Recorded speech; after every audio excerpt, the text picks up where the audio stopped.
भाई लोग सुनी है सम्राट चौधरी जी के बात काई कहाँ तक बात सत्य हो सकेला या कि खाली कहनी तक रही।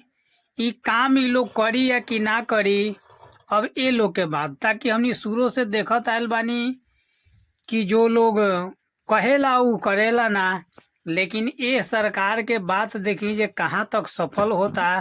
आ वाकई माफिया लोग के का ई लोग करी। अब ये लोग के बात हमार सम्राट चौधरी जी से रुआ लोग सुनी और लाइक करी, कमेंट करी, फॉलो करी, शेयर करी अधिक से अधिक। जे ई बात कहाँ तक सत्य हुई या ना हुई हमनी के अंदाज बा, लेकिन ई भरोसा जरूर बा कि ई काम जरूर होई।